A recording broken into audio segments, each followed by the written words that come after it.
ነው የምናመርተው በሙሉ እዚህ ነው። ርካሽ ነገር ውድ ነው። የትም ሀገር ማንኛውም ኢኮኖሚ አያድግም በካሽ። ብትፈልጊ እንጨት፣ ብትፈልጊ ከሰል፣ ብትፈልጊ የኛ የምንሰራውን ፔሌት ማንደድ ይችላል። እርጥብ እንጨት ብታረጊበት በምንም አይነት አይጭስም። ይሄ እርጥብ እንጨት ነው። ምንም ይኸው ጭስ አለ። አሁን ከተማ ውስጥ ትልቁ ያለው ችግር የኤሌክትሪክ ስቶቭ እድሜያቸው ከ3 ወር አለ እና ምናለሽ ተራ ብትሄጂ የኤሌክትሪክ ስቶቭ መቃብር ነው። ወደ 300 የተቃጠለ የኤሌክትሪክ ምድጃዎች ገዛ።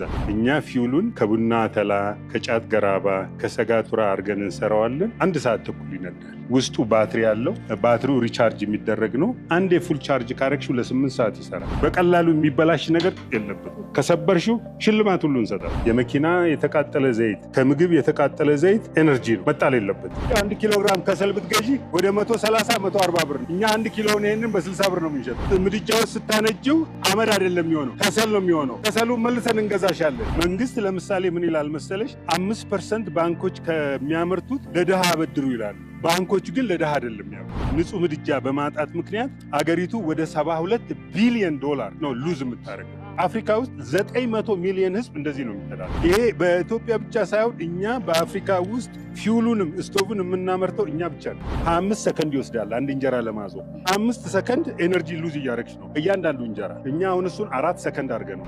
ሴት ብቻ ሳይሆን ወንድም እንጀራ መጋገር ይችላል። እኛ እምነታችን ትንንሽ ነገር ነው ገንዘብ የሚያድነው። ቆሻሻውን ኤነርጂ እናደርገዋለን። ሁለተኛ ከተማውን እናጸደዋለን። ሶስተኛ ለሰው የስራ ኦፖርቹኒቲ እንፈጥርለታል።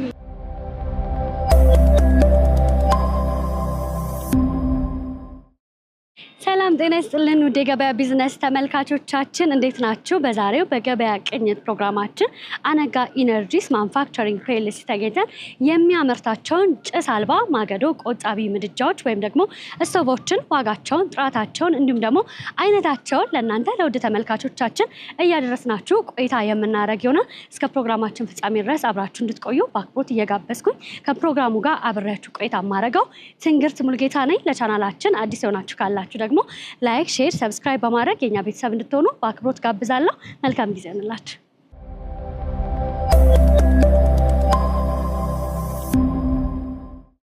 ሰላም ጤና ይስጥልን። እንደምን አለ አለን። በመጀመሪያ ራስህንና የስራ ድርሻህን አስተዋውቀንና በአጠቃላይ እዚህ ፋብሪካ አነጋ ኢነርጂስ ላይ የተለያዩ ስቶቭ እንዲሁም ደግሞ ምድጃዎችን በኢትዮጵያ ለመጀመሪያ ጊዜ እንደምታመርቱ ሰምተን ነው እናንተ ጋር የተገኘ ነው። በመጀመሪያ ግን እንታወቅ። ታንክ ዩ ሶ ማች። እኔም መታችሁ ስለኛ ስራ ለማያውቅ ስለፈለጋችሁ በጣም ደስ ብሎኛል። ስሜ ጸጋይ ነጋ እባላለሁ። አሜሪካ ውስጥ ፕሮፌሰር ነኝ።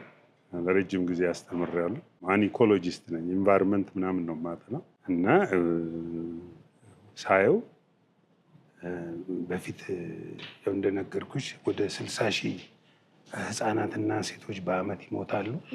ወደ 5 ሚሊዮን የአስም በሽታ ነገር አለባቸው። በዛ ላይ በ100,000 የሚቆጠር ጫካ ይመነጠራል ለማገዶ ተብሎ። ይሄ ለረጅም ጊዜ የማይሆን ነገር ነው። እኔ ምን ማድረግ እችላለሁ በሚል ነው ይሄ ፕሮጀክት የተጀመረው እና እዚህ የገባ ነው በ2019 በፈረንጅ ነው። እስካሁን ድረስ እንግዲህ በቁም አለ እና ብዙ የተለያየ ምድጃዎች እንሰራለን።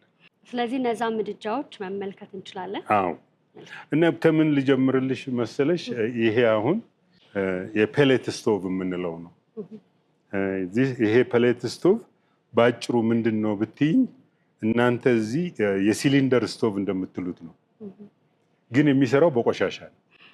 እኛ ፊውሉን ፔሌቱን በኋላ ታዩታላችሁ ከቡና ተላ፣ ከጫት ገራባ፣ ከሰጋቱራ አድርገን እንሰራዋለን።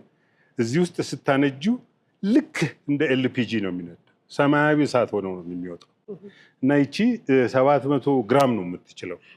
700 ግራሙ 1 ሰዓት ተኩል ይነዳል። በፉል ፓወር ከሰጠሽው፣ ቀስ ብለሽ ካነዳሽው የበለጠ እና ይኸውልሽ የራሱ እንትን አለው፣ የራሱ ማራገቢያ አለው፣ ጉልበቱን መጨመሪያ። ውስጡ ባትሪ አለው። ባትሪው ሪቻርጅ የሚደረግ ነው። ብትፈልጊ በዎል አውትሌት ቻርጅ ማድረግ ትችላለሽ። መብራት ከጠፋ ደግሞ ሶላር ፓነል አለ። በሶላር ፓነል ታደርጊዋለሽ። አንዴ ፉል ቻርጅ ካረግሽው ለ8 ሰዓት ይሰራል። አንዴ ፉል ቻርጅ ከተደረገ እና በትንሹ እንደ ሲሊንደር ስቶቭ ሆኖ ግን አንተ ፍራክሽን ኦፍ ዘ ኮስት በቃ በትንሽ ዋጋ ነው። እና አሁን ሌላ የሚገርምሽን ነገር ልንገርሽ፣ ነዶ ካለቀ በኋላ እዛ ውስጥ ፊውሉ አመድ አይደለም የሚሆነው ከሰል ነው የሚሆነው። እና ከሰሉን እዚህ ውስጥ ከሰሉን እኛ መልሰን እንገዛሻለን። 1 ኪሎ ግራም እዚህ ውስጥ ስታቃጥይ ሩብ ኪሎ ከሰል ታመርቻለሽ። ሩብ ኪሎውን ከሰል ለኛ ስታመጭልን ሩብ ኪሎ ፊውል እንሰጥሻለን። እኛ እሱን ወስደን እቅዳችን የነበረው ማዳበሪያና ውሃ ማጣሪያ ልንሰራበት ነው። ያውና አሁንም እየታገል ነው። ይሄ አንዱ ለሃውስሆልድ የምንሰራው ነው። ይሄ ጭስ የሚባል 95% በላይ ያጠፋዋል። ቁጠባ ከከሰል ጋር ብታወዳድሪው ለከሰል የምታወጪውን 65% ይቀንስልሻል። በዛ ላይ የማብሰያ ታይምሽን በግማሽ ይቀንሰው። በጣም ፈጣን። ችግሩ ትንሽ እኛ ይህንን ማኑፋክቸር ለማድረግ ወደ $80 ኮስት ያደርገናል። ይሄ ኤሌክትሮኒክሱ ምኑ ተደምሮ እና አሁን ትልቁ ችግር የሆነብን ህዝቡ አፎርድ ማድረግ አልቻለም። እና ይህንን አፎርድ ለማድረግ ባንኮች ሄደናል፣ ቁጠባ ድርጅቶች ሄደናል። ያልሄድንበት ቦታ የለም። ግን ፈቃደኛ ሆኖ ለህዝቡ ብድር የሚሰጥ ሰው አጥተናል።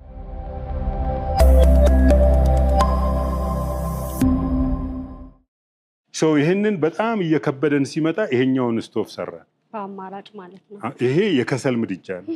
ይሄ ገበያ ያለው ከሰል ምድጃ የለም፣ እሱ ነው።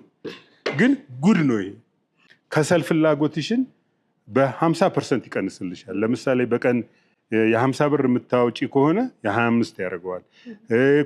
የማብሰያ ጊዜሽን ደግሞ ለምሳሌ 1 ሰዓት ከነበረ 36 ደቂቃ ምናምን ያደርገዋል። በሌላ አባባል ወደ 40% ይቀንስልሻል። አሁን ስለ ዲቴይሉ ልንገራቸው። አሁን ቤትሽ ሄደሽ የከሰል ምድጃ ብታዩ የመጀመሪያው ነገር የሚበላሸው ከሰሉ የሚያርፍበት ግሬቱ ነው። እሱ ከተበላሸ የመጨረሻ አሪፍ የተባለው ስቶቭ ይጣላል። እኛ ምን አረግ ነው መሰለሽ? ተቀያሪ አረግ ነው።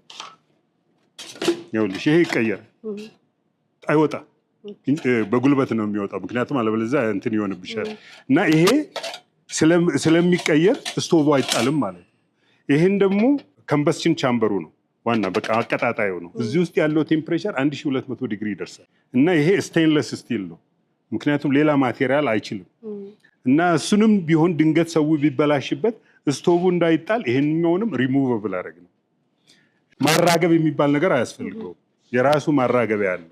ይኸውልሽ እንዲህ ካረግሽው ይዘጋል። ለምሳሌ ጠዋት ቡና አፍልተሽ በኋላ መለሳለሁ ካልሽ ውሃ ምናምን ማድረግ የለብሽ። አየሩን ትዘጊውና ትሄጂያለሽ። አዳፍኖ ይጠብቅሻል። ስትመለሽ ግማሽ ላይ አድርገሽ ስትነቀንቂው እንደገና ይነሳል። ስለዚህ ማራገብ ምናምን ነገር የለም በይ። ሌላ ፊቸሩን ደግሞ ልንገርሽ። ይሄ የምታየው ቲክነስ 40 ሚሊሜትር ሴራሚክ ፋይበር ግላስ አለው። ምን ማለት ነው? ሙቀቱ በሙሉ ወደ ምግቡ እንዲሄድ እንጂ ወደ ውጭ እንዳይሞቅብሽ። እና ያ ማለት ሞቀ ማለት አካባቢው ኤነርጂውን አጣሽ ማለት ነው። ይሄ አቃጥ እንደዚህ ይሆናል። አሁን ሌላ ደግሞ ይኸውልሽ ሴፍቲ ፊቸሩን ልንገርሽ። አሁን ሰው ከሰል አንደጁ ሲባሉ ውጪና አንደጁ ይባላል አይደለ? ከዛ ከሰሉ እንዳይባክን እዛው ላይ ብረት ድስት ጣጅበት ይባላል። ከዛ አሁን የታዘዘችዋ ልጅ በያምጩ ስትባል ከነ ብረት ድስቱ ይዛው ለመምጣት ትሞክራለች። በጣም ብዙ ሰው ነው የሚቃጠለው በዛ ምክንያት። አሁን ይሄን ግን እንደሱ ማድረግ አትችይም። ሴፍቲ ፊቸር ናት። አንድ ጣትሽን ብቻ ነው ማስገባት የምትችይው። ስለዚህ እዚህ ላይ ብረት ድስት አድርገሽ መሄድ አትችይም። ሴፍቲ ፊቸር ነው ማለት ነው። አሁን ሌላ ነገር የመጨረሻ የምነግርሽ፣ አሁን ቤትሽ ብትሄጂ የከሰል ምድጃሽን ብታዩ ከስሩ አመድ ሙሉ ነው ሆነሽ የምታገኘው። አመድ ብዙ አለበት ማለት በደንብ አይሰራም፣ መተንፈስ አይችልም ማለት ነው። መጀመሪያ ስንሰራው እንደዚሁ ኪስ ያለው ነበር አድርገን እየሰራ ነው። በኋላ ስናየው ሰው አመዱን አይደፋም። አሃ አልን፣ ይሄማ የማይሆን ነገር ነው አልንና ይኸውልሽ ይህችን ሰተንሻል። እንዲህ አድርገሽ ውጭ ወጥተሽ አመድሽን ካላፈሰሽ ስቶቭ አይሰራም። እኛም ባንኖር የግድ አፍስ ይልሻል ስቶቭ። እና እቺ ደግሞ እቺ በጣም ኢምፖርታንት ነት። ለስላሳን ትከፍትልሻለች። እና የራሷ ማስቀመጫ እዚህ ላይ ያላት እንደዚህ ትቀመጣለች። አሰራራቸውም ለየት ያሉ ናቸው። አታምርም? ያምራል። ቆንጆ ነው። ምናልባት ዋጋውን ማወቅ እንችላለን? አዎ፣ ይሄኛው ልሽ ወደ 15000 ብር ነው የሚሸጠው። ይሄ 4000 ብር ነው። 4000 ብር። ለዚህ ነው አሁን ይሄ ትንሽ ተወደደ የምንለው። አሁን የዚህንም በዚህ ድሮ እናንተ በምታውቁት ሰርተነዋል። አመድ እዚህ ማስቀመጫ ትንሽ እንዲረክስ እንደዚህ አይወጣም ሁሉ ነገሩ፣ እንትኑ ግን ይወጣል። ግሬቱ ከሰል ማስቀመጫው እሱ ይወጣል።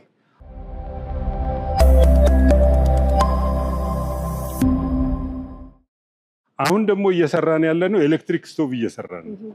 አሁን ከተማ ውስጥ ትልቁ ያለው ችግር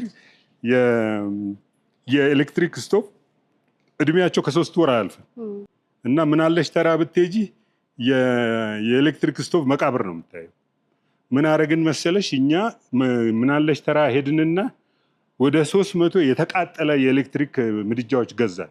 ለምን ለማወቅ ፈልገን ለምንድን ነው የሚቃጠለው ብለን ስናየው ከዚህ ከቻይና ከምን ተብሎ የሚመጣው ዕቃ በሙሉ ውስጡ ምንም አይነት የማይረባ ዕቃ ነው የሚደረግበት ቺፕ ለማድረግ። ስለዚህ ቶሎ ይበላሻል።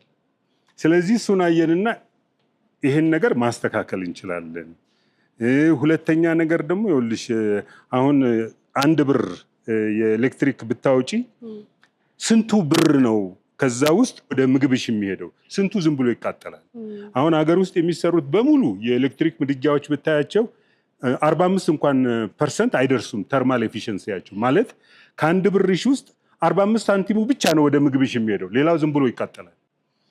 ከውጭ የሚመጡት ደግሞ እንዳልኩሽ ተርማል ኤፊሽንሲያቸው ትልቅ ቢሆንም አይበረክቱም።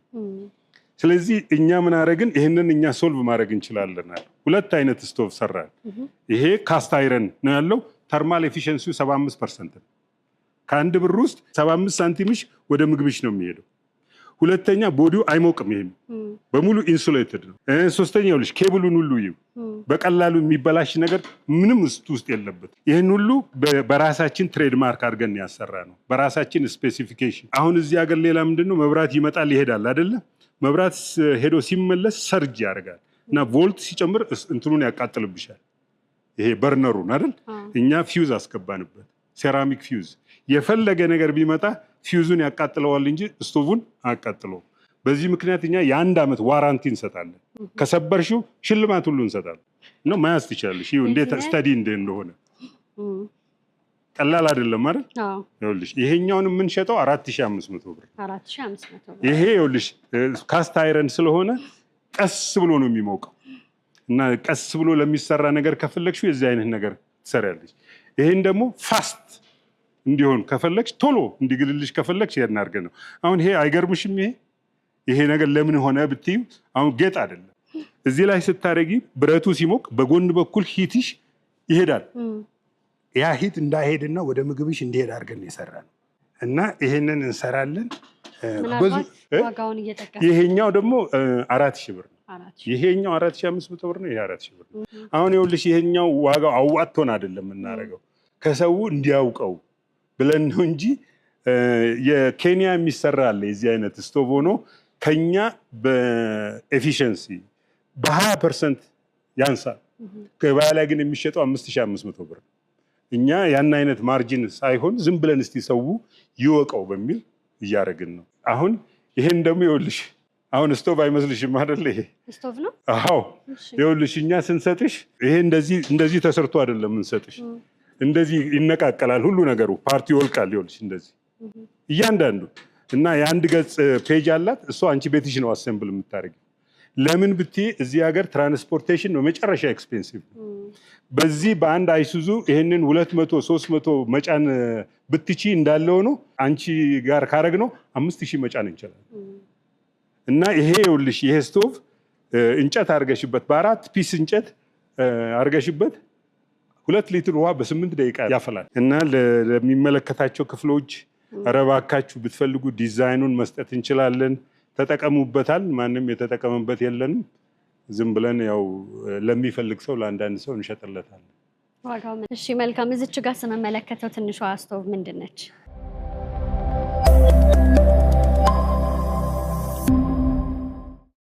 እኛ እቺን የሰራናት መንገድ ላይ ቡና ለሚያፈሉት ሴቶች በጣም እንደተቸገሩ አይተን እንዴት ነው ለነሱ የሚሆን ብለን ናት የሰራናት። ይኸውልሽ የራሷ መያዣ አላት አንስተሽ ለማድረግ። ከሰል እዚህ ከ4 ከሰል በላይ አትወስድም፣ ግን ከአቦል እስከ 3ኛ ድረስ ታፈይባታለሽ።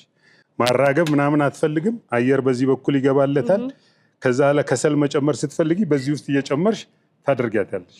በቃ እና እቺን ጨርሰሽ ስትጠሪ አመድሽን አራክፈሽ ይዘሻት በቦርሳሽ ይዘሻት ትሄጃለሽ። አነስ ማለቷም ጥሩ ነው እና በቃ ሁሉ ነገሯ እንደዚህ ይሆናል እና እንደዚህ ይዘሻት ትሄጃለሽ። አንቺ ማያዝ ያለ ቅለቷን አየሽ? ስንት ነው ዋጋው? 1200 ብር ምናምን ነበር ምን ሸጣት። እና ይኸውልሽ ውስጡ ደግሞ ዝም ብሎ ማቴሪያል አይደለም። እንደዛኛዎቹ ስቶቭም ስቴንለስ ስቲል ነው። ዝም ብሎ በቀላሉ አይበላሽም። ይሄ ደግሞ ይኸውልሽ በከተማው ውስጥ በየቦታው ያለው ነገር የተቃጠለ ዘይት ነው። የመኪና የተቃጠለ ዘይት፣ ከምግብ የተቃጠለ ዘይት ኤነርጂ ነው፣ መጣል የለበትም። ስለዚህ እዚህ ውስጥ የተቃጠለ ዘይት ማንኛውም የምግብም ሆነ የመኪና የፈለገው አይነት ዘይት እዚህ ጋር ከተጨምሪበት ከዛ እዚህ ጋር ያንጠባጥበዋል፣ በዚህ በኩል ይሄዳል። እዚህ ጋር በርነር አለው፣ እዚህ ጋር አየር እንሰጠዋለን። የመጨረሻ በጣም ኃይለኛ ምድጃ ነው።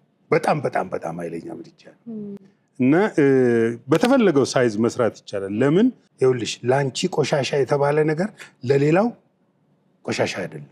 ሰው እዚህ ቆሻሻ የሚጥለውን ነገር ስለማያውቅ ነው እንጂ በጣም ብዙ ቫልዩ አለው። ስለዚህ አሁን የመኪና ሞተር ተብሎ ይጣላል፣ መጣል የለበትም። የምግብ አይጣልም። የፈለግሽውን ነገር ብታመጭልኝ እኔ አሁን ቆሻሻ ነው ብለሽ ብትሰጪኝ፣ አሁን ከምግብ ትራፊ ብትሰጪኝ የሚጣለውን ነገር እኔ ብዙ ነገር እሰራበታለሁ። ለምሳሌ ከምግብ ትራፊ ተብሎ አኒማል ፊድ ልሰራበት ይችላል። አሁን በየቤቱ መንግስት እየዞረ ቆሻሻ ሰብስቡ ይባላል።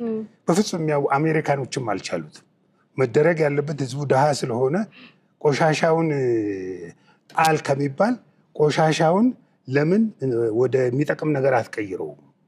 እሱንም ሰርቻለሁ። በየቤቱሽ ያለውን ቆሻሻ የላስቲክ ምናምን ያልሆነውን እዛ ውስጥ ስታደርጊው የሰራሁት ነገር ላይ ማዳበሪያ ያደርገዋል። ሰው ቆሻሻ አለው ከማለት ማዳበሪያ አለ እያለ ሰው መሸጥ አይችልም? ይችላል። በየቤቱ ግን ይሄንን ነገር ቆሻሻን ወደ ጥሩ ነገር ቀይር ብትለው ልጄን ላሳድግ ያንተ ቆሻሻ ላርግ ነው የሚለው። ብር ግን ታገኝበታለህ ብትዩ እምቢ የሚል ሰው አለ? የለም። ሁሌ እኔ የማስበው ልንገርሽ፣ 50 ሎሚ ለአንድ ሰው ሸክም ነው፣ ለ50 ሰው ግን ጌጥ ነው ይባላል። በልቤ ነው የማምንበት። እና ይህንን ነገር እንደዚህ ካረግ ነው ሰውን ካስተማር ነው ቆሻሻ የሚባለው ነገር ቆሻሻ አይደለም፣ ጥቅም ያለው ነገር ነው። አሁን ይሄ ሲነድ ባይ ያው ከነዚህ ሁሉ ይበልጣል። ምክንያቱም የቆሻሻው ኦይል ኤነርጂ ዴንሲቲው 34 ሜጋ ጁል ፐር ኪሎግራም ነው። የከሰል 29 ነው። የፔሌት 18 ነው። ስለዚህ በጣም ትልቅ ኤነርጂ ያለው ማጣራት የለብሽም፣ ምን ማለት የለብሽም። ስለዚህ ማድረግ ይቻላል። የእንጀራ መጋገሪያም እየሰራው ነው በዚህ አይነት ነገር ሆኖ እስቲ ኤሌክትሪክ ባይኖር እንዴት ይሆናል በሚል ገና ዲዛይን ላይ ነኝ እንጂ ጊዜ ካለኝ እና ፋብሪካው ካልተዘጋ እንሰራዋለን። መልካም። ምናልባት እዚህ ጋር እያይዘ አንድ ላይ ዋጋውንም ብታይ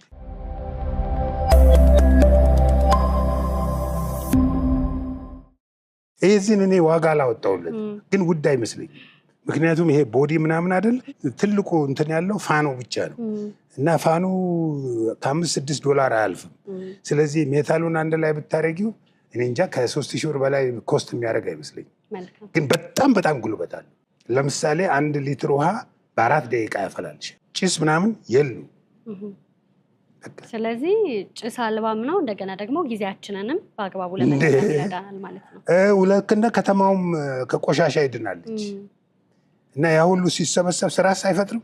እኔ ለዚህ ነው የምልሽ 50 ሎሚ የሚባለው ነገር ቀላል አባባል አይደለም እንጂ ከላይ ተነስቶ የሆነ ቴክኖሎጂ አምጥቻለሁ ብሎ የሚቀየር ነገር የለም። ሁሉም ሰው ያቀፈ ነገር ሲሆን ነው የሚሰራው። በዛ ነው ገርም እኔ የማምነው። ይህንን ቻርኮል አሳየውሽ፣ የፔሌት ስቶቭን አሳየውሽ፣ የኤሌክትሪክ ስቶቭ አሳየውሽ፣ የእንጨት ስቶቭ አሳየውሽ። አሁን ደግሞ ይሄ ተለቅላለ ነገር ለመስራት ለሚፈልግ ለቤትም ሆነ ለሬስቶራንት ለሚፈልግ ሰው 3 ነገር አስፈላጊ ነው ብለን አሰብን። በአንድ ኤነርጂ ሶርስ መጋገር እንዲችል፣ ማብሰል እንዲችል እና ውሃ ማሞቅ እንዲችል እና እሱን ለማድረግ ከስር እሳት መለኮሻውን አረግን። እዚህ ስር ማለት ነው። እዚህ ስር ትለኩሻዋለሽ። ከዛ በኋላ ይሄ በዚህ በኩል መጋገሪያ ነው። ብትፈልግ ፒሳ መጋገር ትችላለሽ፣ ብትፈልግ አሮስቶ መስራት ትችላለሽ። ሁሉ ነገር መጋገር ይችላል። እሱ እየሰራ ለምንድን ነው ኤነርጂው የሚበላሸው የቀረው? እዚህ ላይ ይኸውልሽ እሳቱ ዞሮ ይመጣና በዚህ ውስጥ እንደገና ይመጣል። ስለዚህ እዚህ ላይ ብትፈልጊ እዚሁ ላይ መጥበስ ምናምን ከፈለግሽ እዚህ ላይ ትችያለሽ። አይ ወጥ ነው የምሰራው ካልሽ ብረት ድስት ማስቀመጥ ትችያለሽ። ከዛ ከጀርባው ደግሞ ሁለት ጭስ መውጫ አለ። በሁለቱ ጭስ መውጫ ላይ ቧንቧ እንሰራልሻለን፣ ውሃ ያሞቅልሻል በአንድ ጊዜ። አይ ከዛ በላይ ደግሞ እፈልጋለሁ ካልሽ እዚህ ጋር በጣም ይሞቅ የለ እዚህ ጋር ፕሌት እና እዚህ ጋር ፕሌት እንሰራልሽና ሌላ ነገርም ኩክ ማድረግ ትችያለሽ። አይ እኔ ቤቴ ውስጥ እንዲገባልኝ እፈልጋለሁ ካልሽ ይሄ አሁን ኢንሱሌትድ አይደለም፣ ይሞቃል አካባቢው እንዳይሞቅ እናደርግልሻለን። እሺ ዋጋው ምን ያህል? ይሄ ወደ 30 ሺህ ብር ነው የምንሸጠው። በምንድን ነው የምንጠቀመው? ኤሌክትሪክ ነው ኤሌክትሪክ የሚባል ነገር የለም። በኖርማል ነው የምንጠቀመው። ከሰል፣ እንጨት ወይም እኛ ያሳየውሽ ፔሌት በቃ ምንም ኤሌክትሪሲቲ የለም። ጭስ የሚባል ነገር የለውም። ስለዚህ በማንኛውም ቦታ ኤሌክትሪክም በሌለበት ቦታ ይሰራል። ከዛ ብራንዳችንን ቋይቶን ይባላል። ብራንዳችን ቋይቶን አማርኛ ነው። ልመጣ ነበር አይደል አይደል?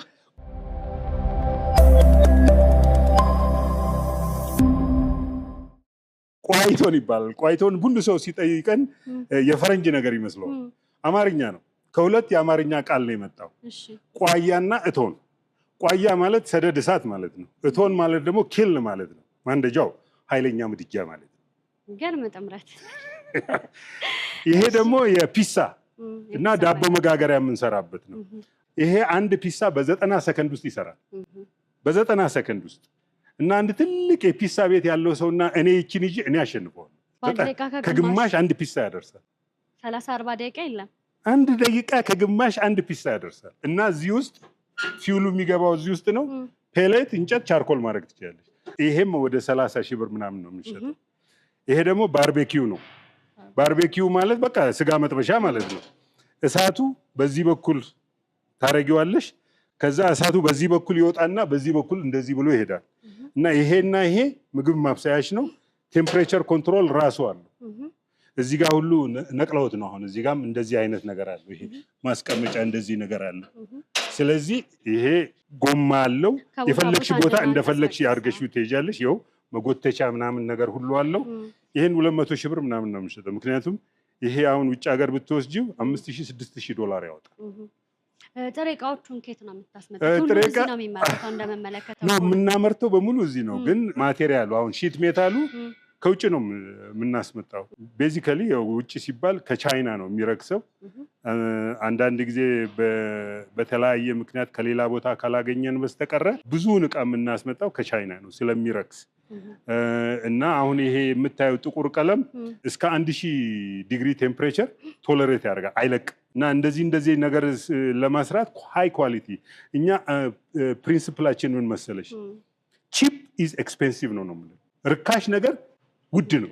ስለዚህ የምንሰራው በጣም ርካሽ ነገር መስራት እንችላለን። ስለዚህ አፎርዳቢሊቲ የሚባለው ይሄ የአቅም ነገር የሚባለው የተሳሳተ ጥያቄ ነው ነው የሚሰራ ነገር ከሰራሽ ሰው ነጥቆ ነው የሚወስድሽ። ችግሩ በካሽ ኢኮኖሚ ውስጥ ገዝተህ ከኪሴ አንድ ጊዜ አውጣህ ግዛ ማለት አይቻልም። የትም ሀገር ማንኛውም ኢኮኖሚ አያድግም በካሽ። ክሬዲት ስለሌለ ነው እዚህ ሀገር ትልቁ ችግር የሆነብን ለኛ።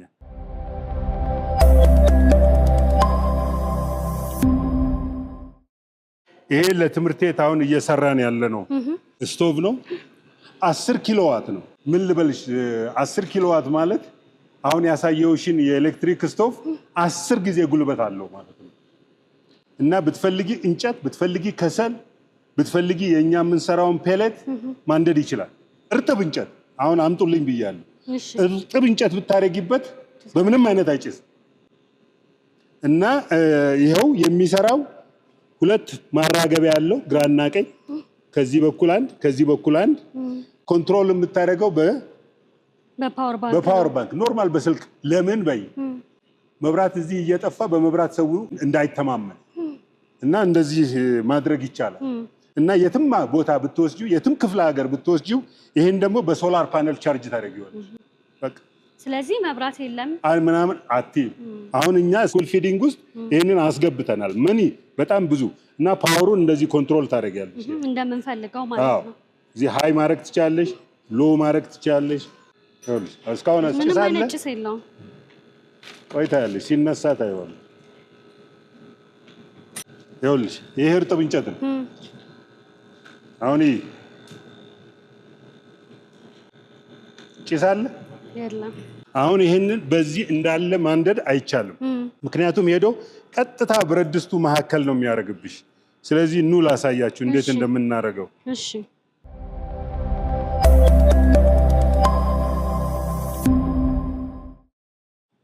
ይሄ ይኸውልሽ ያየሽው እሳቱ የሚወጣበት ነው። ይሄኛው ስለዚህ እሳቱ ሲወጣ እኛ የምንፈልገው ብረት ድስቱን እንዲያቅፍ ነው አይደል? እሳቱ በሙሉ። ስለዚህ ይሄ ዲፍሌክተር ሰርተንለታል። ዲፍሌክተር ነው የሚባለው። እሳቱ ከዛ ሲወጣ ይሄንን ይመታዋል። ሲመታው ይሄን ሁሉ ከቨር ያደርገዋል። ስለዚህ የብረት ድስቱን ቂጥ በሙሉ ይሸፍነዋል ማለት ነው። ስለዚህ አንዱ ቦታ ብቻ ሳይሆን ሁሉ ቦታ ያዳርሰዋል። ከዛ በኋላ ደግሞ ቀበቶ ሰርተንለታል። ይሄው ይሄ ይኸውልሽ ልክ እኛ እንደምናደርገው አጀስተብል ቀበቶ ነው። ምክንያቱም እሳቱ በጎን በኩል ሲመጣ ብረት ድስቱ እዚህ ጋር ሲመጣ እሳቱ በዚህ በኩል ሲሄድ እንደዚህ ሲመጣ እሳቱ በዚህ በኩል ያለው በሙሉ ወደ ራዲያንት ዝም ብሎ ማሞቂያ ይሆንብሻል ማለት ነው። ስለዚህ ብረት ድስቱን አሁን ቀበቶ ሰራንለት። በዚህ ቀበቶ ምክንያት ብቻ ከ15 ሳንቲም እስከ 20 ሳንቲም ከምታወጪው 1 ብር ማዳን ትችያለሽ። ቀበቶ ይታሰራል ወገቡ ላይ፣ የብረት ድስቱ ወገብ ላይ። ስለዚህ ሂቱ ወደ ሌላ ቦታ አይሄድም እና ብረት ድስትሽ ትንሽ ከሆነ ማጥበብ ትችያለሽ፣ ትልቅ ከሆነ ታሰፊዋለሽ። ስለዚህ ለትላልቅ ብረት ድስቶችም ጭምር ይሄ ስቶቭ መሆን ይችላል ማለት ነው። እንደ አማራጭ ለምንፈልገው ይሆናል፣ እንደዛ ይሰራል። ስለዚህ ሌላው ደግሞ ማየት ያለባችሁ አንድ ከባድ ነገር አይደለም። አንድ ሴት ይሄንን ወስዳ አሴምብል ማድረግ ትችላለች። እንደዚህ ጎትቶ ገለመሌ ምናምን ነገር አያስፈልግም። አየሽው እንደሆነ እያንዳንዱ ብታዩ ምንም የሚከብድ ነገር የለውም። ለምን ቅለት ከቦታ ቦታ ለማጽዳት ቢፈልጉ ምናምን ለማድረግ ቢፈልጉ ኧረ ሰው የሰው አላህ መባል አያስፈልገው። በቀላሉ አንስተው ማድረግ ይችላሉ ማለት ነው። ይሄ አንዱ ምንሰራው። ይሄንን $600 ነው የምንሸጠው። ወደ 80,000 90,000 ብር እንደዛ ነው የሚመጣው በነፃ ማለት ነው። የምሬን ነው የምነግርሽ። አሁን ሌላ ደግሞ ወስጄ ነው ላሳያችሁ። እሺ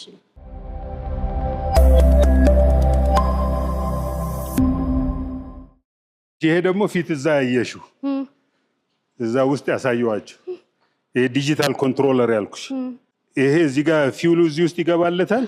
እዚህ ጋር ሞተር አለው። ሞተሩ ፔሌቱን እዛ ውስጥ ያደርገዋል፣ ይለኩሰዋል። ብረት ድስት እዚህ ውስጥ ነው የሚሆነው። ይሄ ተርማል ኤፊሽንሲው ከ1 ብር ከምታወጪው 80 ሳንቲምሽ ወደ ምግብሽ ነው የሚሄደው። ምክንያቱም ይሄ እምቅ አድርጎ ነው የሚይዘው። የተለያየ ሳይዝ እንሰራዋለን።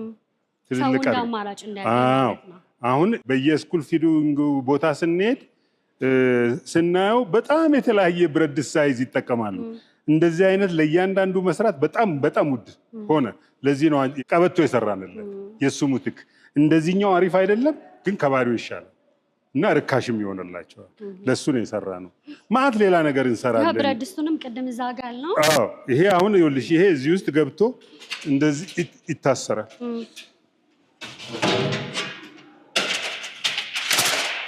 እና ይኸውልሽ ይሄ አርገን ካረግሽው ስላይድ ታረጊውና ይገጥማል። እሺ እቺ ብቻ 20 ሳንቲም ከእያንዳንዱ ብር ታድንልሻለች። ሰው ግን አይመስለውም። እኛ እምነታችን ትንንሽ ነገር ነው ገንዘብ የሚያድነው፣ ትልቅ ነገር አይደለም። ይሄንንም እንደዚሁ ታደርጊዋለሽ ጥብቅ እንዲል ማለት ነው። ይኸውልሽ አየሽው፣ በቃ አሁን ተያያዘ፣ አለቀ። ይሄ ብቻ ከ15 እስከ 20 ሳንቲም ወጪ ያድንልሻል እና ብዙ እንሰራለን። ይኸውልሽ ይሄ ደግሞ ስፔስ ሂተር ነው፣ ቦታ ያሞቅልሻል እና ቁጭ ብለሽ እሳቱ በዚህ በኩል እየወጣ አንቺ ኢንጆይ ማድረግ ትችያለሽ።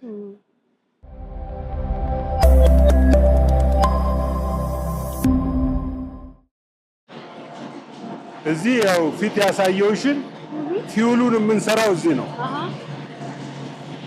እና ይሄ ፊውል እዚህኛው ነው የምንሰራው። እሺ እና ይሄ ፊውል እኛ ነን እዚህ የምንሰራው። ከምንድን ነው ይሄ ፊውል የሚሰራው? ከቡና ተላ፣ ከጫት ገራባ፣ ከሰጋቱራ በእውነተኛ እንጨት ሳይሆን በቃ በቆሻሻ ነው የምንሰራው እና አንፈልግም ብለን የምንጠላቸው ነው ወደ ስራ ወደ ኤነርጂ እንቀይረዋለን። በጣም እንትን ትኩስ ነው። አዎ መብላት ሁሉ ብትሲ ምንም ችግር የለውም። ብላ ብትኝ አምጪ አለ። ለምን በዛ ውስጥ ሲያልፍ በከፍተኛ ቴምፕሬቸር ስለሄድ መጥፎ የተባለውን ነገር በሙሉ ይገለዋል። እዚህ የምንሰራው ስቶቭን እዛ እንሰራለን፣ ፊውሉን እዚህ እንሰራለን። እንዳልኩሽ ፊውሉን የምንሰራው ከቆሻሻ ነው፣ ከቡና ተላ፣ ከጫት ገራባ፣ ይሄ ሰው ቆሻሻ ብሎ የሚጥለውን። ስለዚህ እሱን በማድረጋችን 3 ነገር እናደርጋለን። አንደኛ ቆሻሻውን ኤነርጂ እናደርገዋለን፣ ሁለተኛ ከተማውን እናጸደዋለን፣ ሶስተኛ ለሰው የስራ ኦፖርቹኒቲ እንፈጥርለታል። በጣም ደስ ይላል። ስለዚህ መግዛት የሚፈልጉ ደንበኞች እናንተ ጋር ከነፊውሉ መግዛት ደግሞ ፊውሉ እንዴት ርካሽ እንደሆነ 1 ኪሎ ግራም ቻርኮል ከሰል በኪሎግራም ስለማትገዢው ነው እንጂ 1 ኪሎ ግራም ከሰል ብትገዢ ወደ 130 140 ብር ነው። እኛ 1 ኪሎን ይሄንን በ60 ብር ነው የምንሸጠው። እና እንደነገርኩሽ እኛስ ምድጃው ስታነጂው አመድ አይደለም የሚሆነው፣ ከሰል ነው የሚሆነው። ከሰሉን መልሰን እንገዛሻለን እና 25% እንደገና ታድኛለሽ። ስለዚህ የምትከፊው 45 ብር ነው ማለት ነው። የከሰል 1/3 ነው የምትከፊው። ጭስ ሳይኖር ምን ሳይኖር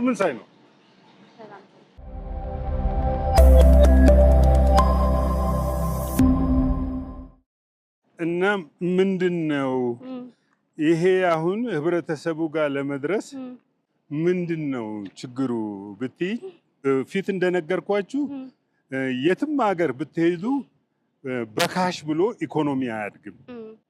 እና አገሪቱ ውስጥ እኛ አሁን ትልቅ ችግር ውስጥ የፈጠረብን ክሬዲት የሚሰጥ ሰው የለም።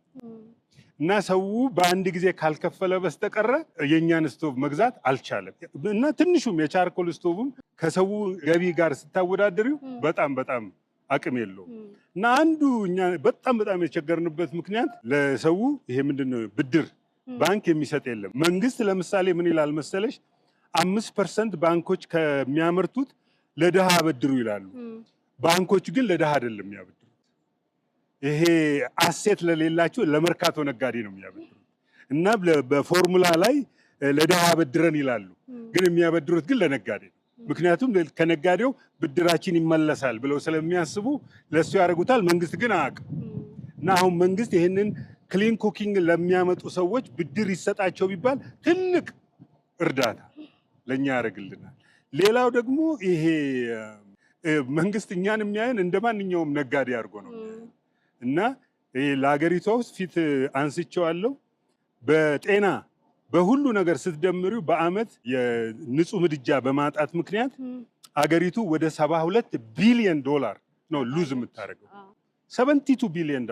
ይሄ ማለት 40% የአገሪቱ ጂዲፒ ግሮስ ዶሜስቲክ ፕሮዳክትን የሚያህል ነገር ነው። ግን መንግስት አስፈላጊውን ምንድነው ትኩረት ለዚህ ሴክተር አልሰጠውም። እና እነዚህ ሁለቱ ነገሮች ቢስተካከሉና ኢንስቲትዩሽኑ ቢስተካከል በአንድ በኩል፣ በሌላ በኩል ደግሞ ህዝቡ እነዚህን መግዛት የሚችልበት ነገር ቢኖር እኛ በ5 ዓመት ውስጥ አገሪቷን በሙሉ ወደ ንጹህ ምድጃ ማስተጋገር ምንም ችግር የለውም። የገጠር ሁሉ አሁን ጊዜ አግኝተን አልሰራንም እንጂ ሙቀትን ወደ ኮረንቲ የሚቀይር ስቶቭ ሰርተናል። አሁን ገጠር ውስጥ መብራት ነው አይደለ ችግሩ። ምን አሰብን? አይ ይሄ ነገር እኮ ዝም ብሎ ቢሆን ምንም ጥቅም የለውም። ሶላር ይልሻል። ሶላር እየጠበቀ ሰው ምግብ አይሰራም። ሰው ምን አደረግን? እዚህ ስታነድበት የሙቀቱን ወደ ኤሌክትሪሲቲ ይቀይረዋል።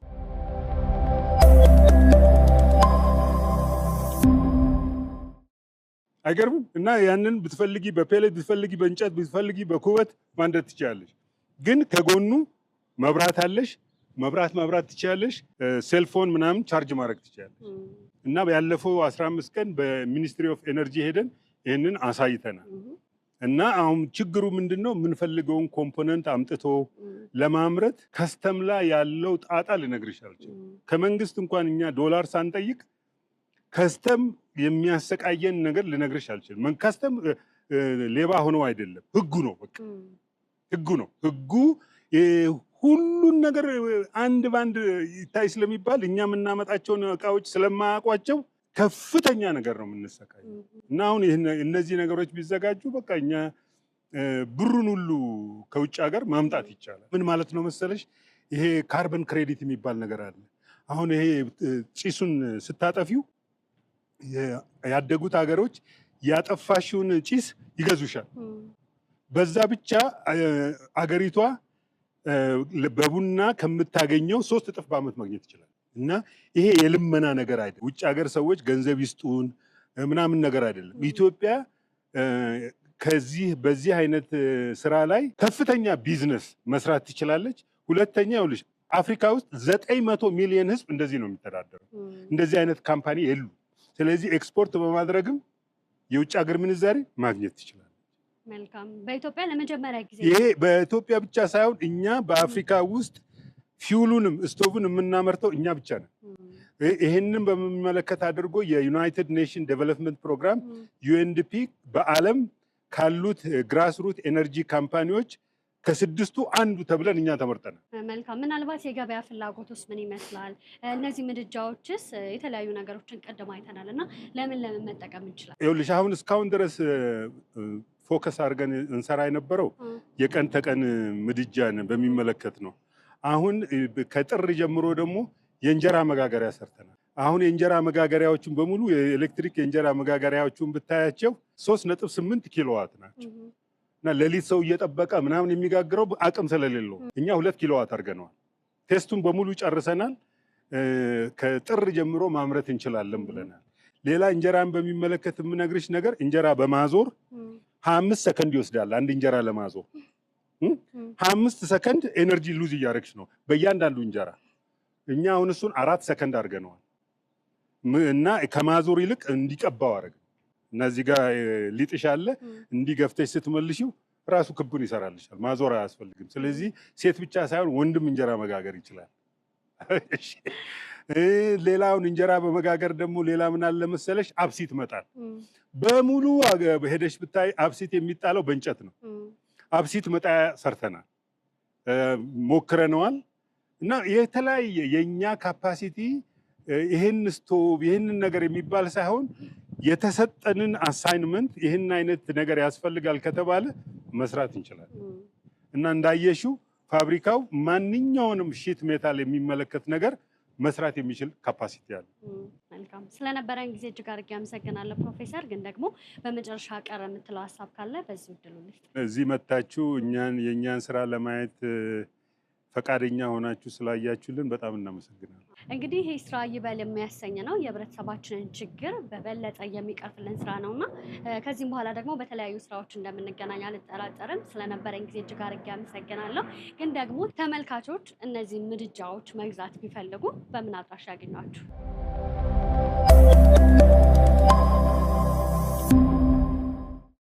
ሰው ሁሉ ምን ይለናል መሰለኝ? ለምን ሱቅ አትከፍቱም ይለናል። ሱቅ መክፈት በጣም ቀላል፣ ግን የሱቁን የምከፍለውን ኪራይ ስቶቭ ላይ ያደርግበታል። ኦልሬዲ ሰው አቅም የለው። ስለዚህ እኛ የምናደርገው ለምሳሌ አሁን አንቺ አንድ ስቶቭ ብትገዢ አንቺ ሰፈር ያለውን ሰው አንቺ እንድትይዥልን እንፈልጋለን እና እንደዚህ አዲሽናል ወጪ ሳይበዛ በኔትወርክ እንዲሄድ እንፈልጋለን። አሁን ሌላ ደግሞ ምን ጀምረናል መሰለሽ? የቅዳሜና ይሁድ ገበያ የሚባለው ነገር የለም። እሱ ፈቃድ ጠይቀን ተሰጥቶን አሁን ኦልሬዲ በ3 ቦታ ጀምረናል እና ከተማውን በሙሉ እናዳርሰዋለን ብለን እናስባለን። ምክንያቱም እንትን ኮስቱ ሀይ አይደለም፣ ሰውም ይደርሰዋል ብለን ስለምናስብ። ክፍለ ሀገር ላይ ስላሉ ደንበኞች ክፍለ ሀገር ይኸውልሽ አዲስ አበባ የሄደችበትን መንገድ ነው ሌላው የሚከተለው እና መጀመሪያ ላይ አዲስ አበባ በደንብ ቢስፋፋ ሌላውም ይህንን ለመፈለግ መምጣቱ አይቀርም። ብዙ ክልሎች ሁሉ ሞክረናል። ለምሳሌ አማራ ክልል ሄደን እናቋቁም ፋብሪካ አሴምብል ተደርጎ እዚህ እንዲሸጥ ምናምን ብለናል፣ ሞክረናል። ሌላም ቦታ እንደዚህ ሞክረናል። ስለዚህ ብዙ ይወራል፣ ግን የሚሰራው ሰው ትንሽ ነው። እስከዛሬ ድረስ የተሳካልንም ነገር የለም። ሁለተኛ በራሳችን አቅም ደግሞ በየክልሉ ገብቶ ለመስራት ገንዘቡ የለንም። ይሄኔ ነው አየሽ፣ ገንዘብ ያለው ሰው መንግስትም ሌሎችም ሰዎች ቢደመሩበት ህዝቡ ጋር ማዳረስ ይቻላል። መልካም። ምናልባት ስልክ ቁጥራችን አሁን ዌብሳይታችን ላይ ያለው ስልክ ቁጥር ይሰራል። ካስፈለገ አሁንም ቢሆን እንደገና አረጋግጬ ዌብሳይቱን እኔ ሞኒተር ስለማደርገው እንደገና ማስተካከል ይቻላል። ዌብሳይቱን ሼር ካረግሻቸው እኛ ዴሊቨር ሁሉ እናደርጋለን። ምክንያቱም ኦቨርሄድ ኮስት የኪራይ ምናምን ሰው ላይ እንዲጨመርበት ስለማንፈልግ እንደሱ ማድረግ ስለምንፈልግ በርካሽ የሚያገኝበትን መንገድ ለማድረግ ስልክ ቁጥራችን ሞር ዛን ነው እና የቅዳሜና ይሁድ ገበያ አነጋ ኢነርጂስ ላይም ቼክ ቢያደርጉ እኮ ዌብሳይታችን ላይ እንደሱ ቢደረግ መልካም። ስለነበረን ጊዜ እጅግ አድርጌ አመሰግናለሁ። መልካም ቀን ይሁንልህ። በጣም አመሰግናለሁ። እሺ